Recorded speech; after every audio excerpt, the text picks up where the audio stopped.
తిండిపోతు దెయ్యాలు రెండవ భాగం. ఈ కథ చూడాలంటే ముందుగా తిండిపోతు దెయ్యాలు మొదటి భాగం తప్పకుండా చూడండి. అసలు కథ అక్కడే మొదలైంది. మరి అవ్వ మనవడు ఎలా చనిపోయి దెయ్యాలయ్యారో. సూర్యోదయం కాగానే దెయ్యం అవ్వ కష్టాలు మొదలయ్యాయి. అదేనండి, తన తిండిపోతు మనవడికి ఆహారం తీసుకురావడం. పోనీ అవ్వ గదమా ఇచ్చి నీ తిండి నువ్వు వెతుక్కో అని చెప్పిన దానికి ఒక ఫ్లాష్ బ్యాక్ ఉంది. అదేంటంటే ఆహారం కోసం వెళ్ళిన ప్రతిసారి ఇంటి వాళ్ళతోనో లేక మాంత్రికులతోనో తన్నులు తినడం. అంత అమాయకుడు మరి మన బాలు దెయ్యం. గారాబంగా పెంచుకున్న తన మనవడు కావడంతో చనిపోయి ఇద్దరు దెయ్యాలైనా మనవడి మీద ప్రీతి చావలేదు. ప్రతిసారి తన్నులు తినడం చూడలేక అవ్వ ఎంతో కష్టపడి ఆహారం దొంగిలించి తెచ్చేది. అలా సూర్యోదయం కాగానే అడవంతా చూసింది. కానీ అడవిలో ఒక్క బాటసారి కనిపించలేదు. అడవిలో ఏదో ఉందని రావడమే మానేశారు. చేసేదేమీ లేక దెయ్యం అవ్వ అడవి నుండి పక్కనే ఉన్న గ్రామం దగ్గరికి వెళ్ళింది. అక్కడ ఒక చెట్టు మీద కూర్చొని చూస్తూ ఉంది. అప్పుడే పట్నంలో సామాను కొని తన గ్రామానికి తీసుకెళ్తున్న రామయ్య కనిపించాడు. చాలా దూరం నుంచి నడిచి రావడంతో అలసిపోయి చెట్టు కింద కూర్చున్నాడు. అరే, ఎండలు ఏమున్నాయిరా, ఈరోజు చాలా అలసటిగా ఉంది. కాసేపు ఇక్కడే విశ్రాంతి తీసుకొని బయలుదేరదామని అక్కడే కూర్చున్నాడు. చెట్టు కింద చల్లగా ఉండడంతో అక్కడే పడుకుండిపోయాడు. లేచి చూసేసరికి సాయంత్రం కావస్తుంది. అయ్యో, చాలా సమయం అయినట్టుంది. సూర్యుడు అస్తమిస్తున్నాడు. తొందరగా ఇంటికి వెళ్ళాలి అని పరుగున ఇంటికి వెళ్ళాడు. ఇంటికి వెళ్ళేసరికి చీకటి పడింది. సీత, ఈరోజు చాలా సమయం అయింది ఇంటికి చేరేసరికి. రోజు మధ్యాహ్నం వచ్చేవాడిని. ఇవాళ చీకటి పడిపోయింది. చాలా ఆకలిగా ఉంది. మధ్యాహ్నం కూడా ఏమీ తినలేదు. తొందరగా అన్నం వడ్డించు, నేను స్నానం చేసి వస్తాను అని చెప్పి స్నానానికి వెళ్ళాడు. సీత రామయ్య వచ్చేసరికి అన్నీ వడ్డించి వంటగదిలోకి వెళ్ళింది. రామయ్య తినడానికి వచ్చేసరికి అక్కడ ఆహారం లేదు. దాంతో కోపంగా, సీత, అన్నం పెట్టమంటే ఇంతవరకు పెట్టలేదు. వంట చేయకుండా ఏం చేస్తున్నావు అని అరిచాడు. వంటగదిలో నుండి వచ్చి చూసిన సీత అక్కడి దృశ్యం చూసి ఆశ్చర్యపోయింది. ఏంటిది? నేను అన్నీ ఇక్కడే పెట్టాను కదా, ఇంతలోకి ఏమయ్యాయి? కుక్కలో పిల్లులో తిన్నాయన్నా కనీసం గిన్నెలైనా ఉండాలి కదా అని ఆశ్చర్యపోయింది. రామయ్యకు ఎంత చెప్పినా ఆకలిగా ఉన్న రామయ్య వినిపించుకోలేదు. నువ్వు అన్నం చేయకుండా అన్ని నాటకాలు చేస్తున్నావు అని భార్యను కోప్పడ్డాడు. కానీ భర్త కోసం ఎంతో కష్టపడి ఇష్టమైనవి చేసిన సీత ఎంతో బాధపడింది.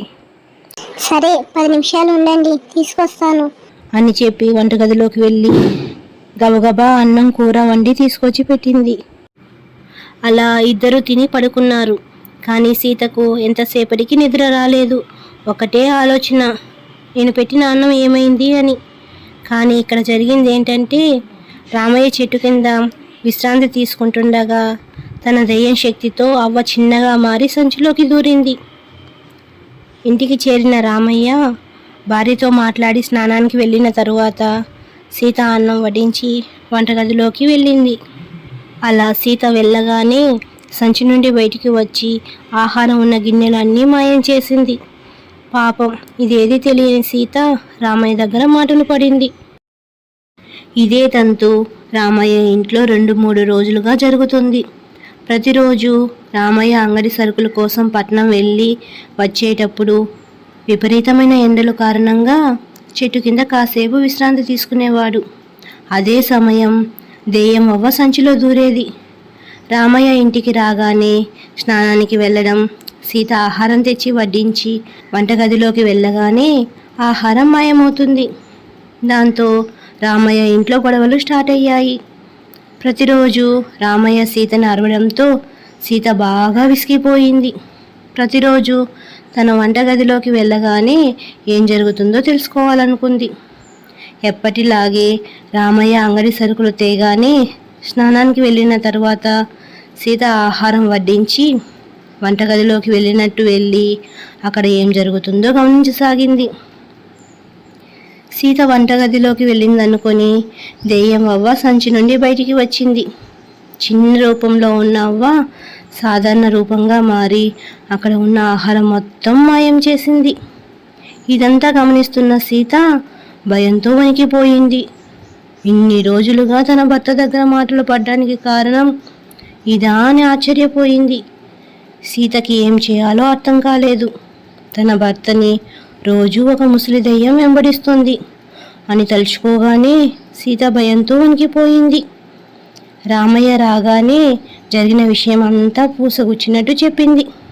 కానీ రామయ్య ఇదేదీ నమ్మలేదు. రోజు తాను తిడుతున్నందుకు తన భార్య కల్పించి చెప్పిన కట్టుకథ అనుకున్నాడు. ఇంకా చేసేదేమీ లేక సీత ఎప్పటిలాగే తమ కోసం రెండోసారి వంటను సిద్ధం చేసింది. తిన్న తర్వాత సీత రామయ్యకు ఎంతగానో చెప్పి చూసింది. నేను చెప్పేది నిజం. మీతో పాటు ఒక ముసలి దెయ్యం వచ్చింది. అదే ప్రతిరోజు ఆహారం మాయం చేస్తుంది. కావాలంటే రేపు మీరు స్నానానికి వెళ్ళినట్టు వెళ్ళి ఒకసారి గమనించండి.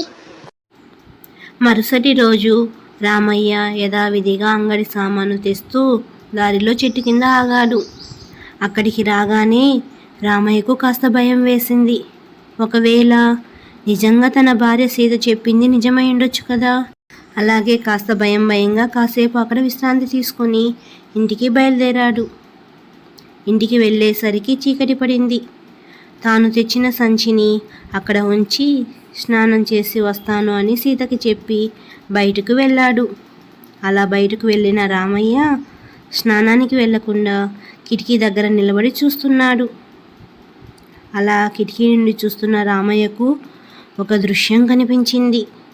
భయంకరమైన ముసలి దెయ్యం సంచి నుండి బయటికి వచ్చి పెద్దగా మారింది. అక్కడ తన భార్య వడ్డించిన ఆహారం మొత్తం మాయం చేసి వెళ్ళిపోయింది. ఇదంతా చూసిన రామయ్యకు చెమటలు పట్టాయి. వారం రోజులుగా తన భార్యని ఎంతగా విసుక్కున్నాను. ఆమె నేను వడ్డించాను అని ఎంత చెప్పినా నేను వినలేదు కదా అని బాధపడ్డాడు. ఇంట్లోకి వెళ్ళి తన భార్యకు క్షమాపణ చెప్పాడు. అన్నం తినాలని సహించలేదు సీత. ఒక దెయ్యం ప్రతిరోజు నన్ను వెంబడిస్తోంది అని తెలుసుకుంటుంటేనే వణుకు వస్తుంది. ఏం చేయాలో అర్థం కావడం లేదు. పట్నం వెళ్ళి సరుకులు తేకుంటే మన రోజు గడవదు. వెళ్తే ఇలా ఉంది, ఏం చేయాలి అని బాధపడ్డాడు. అలా రామయ్య సీత చాలాసేపు ఆలోచించారు ఆ దెయ్యం పీడ వదిలించుకోవడానికి. అప్పుడే సీత, ఏమండి, ఆ దెయ్యం కేవలం తిండిని దొంగిలించడానికి మాత్రమే వస్తుంది కదా. అందువలన మనం ఒక ఉపాయం ఆలోచించి దానిని భయపెట్టాలి. లేకుంటే ఇల్లు గుల్ల చేస్తుంది. నేను ఒక ఉపాయం చెప్తాను. ఇద్దరం దానిని ఫాలో అవుదాం. ఖచ్చితంగా ఆ దెయ్యం పారిపోతుంది అని సీత రామయ్య చెవిలో ఒక ఉపాయం చెప్పింది. అది విన్న రామయ్య సంతోషించాడు. మరుసటి రోజు ఉదయం కాగానే రామయ్య అంగడి సామాను తేవడానికి బయలుదేరాడు. సీత తన ప్లాన్ ప్రకారం ఆ రోజు ఎక్కువ భాగం స్వీట్స్ చేసింది. అందులో రకరకాల లడ్డూలు చేసింది. ఇసుక కలిపిన లడ్డూలు, గాజు పెంకుల లడ్డూలు, బంకమట్టి కలిపిన లడ్డూలు, రాళ్ళు వేసిన గోబీ, గొడ్డు కారం వేసిన బిర్యానీ, ఇంకా సున్నం కలిపిన పాయసం రెడీ చేసింది. ఎప్పటిలాగే రామయ్య అంగడి సామాను తీసుకొని చెట్టు కింద కాసేపు విశ్రాంతి తీసుకొని బయలుదేరాడు. అతను విశ్రాంతి తీసుకునే సమయంలో సంచిలోకి దూరిన దెయ్యం అవ్వను అతను గమనించాడు. కానీ తనకు ఏమీ తెలియని వాడిలా సంచి తల మీద పెట్టుకొని ఇంటికి బయలుదేరాడు. ఇంటికి వెళ్ళేసరికి చీకటి అయింది. సామాను తెచ్చి ఇంట్లో పెట్టి స్నానానికి వెళ్ళాడు. సీత తాను ప్లాన్ ప్రకారం చేసిన వంటలు అన్నీ తెచ్చి పెట్టింది. రోజులాగే అవ్వ సీత వంటగదిలోకి వెళ్ళిన తర్వాత తన సాధారణ రూపంలోకి వచ్చింది. అన్ని రకాల స్వీట్స్, బిర్యానీ చూసేసరికి అవ్వ సంతోషం పట్టలేకపోయింది. అరే, ఎన్ని స్వీట్స్ ఇంకా బిర్యానీ! ఈరోజు చాలా వంటలు చేశారు. వీళ్ళ ఇంట్లో ఏమైనా స్పెషల్ ఏమో. కానీ ఈ వంటలు అన్నీ నేను నా మనోడు తింటాము. కష్టం వీళ్ళది, పండగ మాది.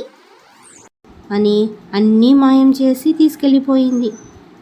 దూరంగా వీళ్ళను గమనిస్తున్న సీత, రామయ్య సంతోషపడ్డారు. ఈ రోజుతో ఆ దెయ్యం పీడ వదిలిపోతుందని.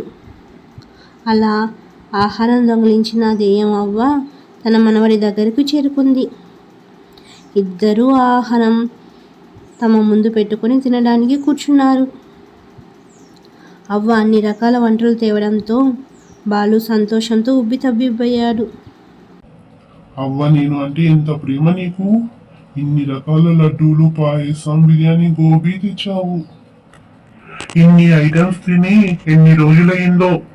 ఈరోజు పండగ మనకి అంటూ తినడం ప్రారంభించారు.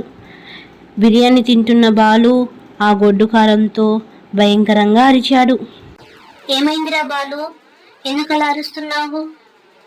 అవ్వా, మంట మంట, కారం కారం, అబ్బా! లడ్డు తిను, కారం పోతుంది, తొందరగా తిను. దాంతో బాలు గాజు పెంకులు ఉన్న లడ్డు తిన్నాడు. ఆ గాజు ముక్కలు అతని నోటికి గుచ్చుకున్నాయి. దాంతో వాటిని పక్కన పడేసి బంకపన్ను ఉన్న లడ్డు తీసుకున్నాడు. అదంతా అతని నోటికి అంటుకుపోయింది. చేసేదేమీ లేక మరొక లడ్డు తీసుకున్నాడు. దాంట్లో ఇసుక కలవడంతో అతని నోరు ఇంకా మండిపోయింది. ఇలా గోబీ, ఆ తర్వాత పాయసం తీసుకోవడంతో అతని నోరు బాగా సున్నం వలన పొక్కిపోయింది. నోటి నుండి మాట కూడా రాలేదు.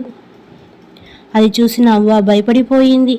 కాసేపటికి తేరుకున్న అవ్వకి అర్థమైంది వాళ్ళు తనను గమనించి కావాలని ఇలా చేశారని. దాంతో అవ్వకి భయం పట్టుకుంది. ఈ మనుషులు ఇంకోసారి వెళ్తే ఏం చేస్తారో అని. కానీ మన బాలు దెయ్యం పరిస్థితి మాత్రం చాలా అధ్వానంగా అయింది. దాంతో ఇటువంటి ఆహారం తెచ్చినందుకు అవ్వకి 4 చివాట్లు పెట్టి అక్కడి నుండి వెళ్ళిపోయాడు. బాలు పెట్టిన చివాట్లకి అవ్వకి చాలా కోపం వచ్చింది. కానీ తనకు మాత్రం ఏం తెలుసు ఇలా జరుగుతుందని. దాంతో అవ్వ, ఇంత కష్టపడి రోజు ఆహారం తెస్తుంటే ఒకసారి ఇలా అయింది, దానికే ఇలా మాట్లాడతాడా? రేపటి నుండి చెప్తాను. సాఫ్ట్గా ఉన్న ఈ దెయ్యం అవ్వ కాస్త వైలెంట్గా మారితే ఎలా ఉంటుందో పరిస్థితి. అలా కోపంతో వైలెంట్గా మారిన దెయ్యం అవ్వ వలన మన తిండిపోతు బాలు పరిస్థితి ఏంటో వచ్చే భాగంలో తెలుసుకుందాం. ఇటువంటి మరిన్ని దెయ్యం కథలు చూడాలంటే వెంటనే మన తెలుగు స్టోరీస్ ఛానల్ని సబ్స్క్రైబ్ చేయండి.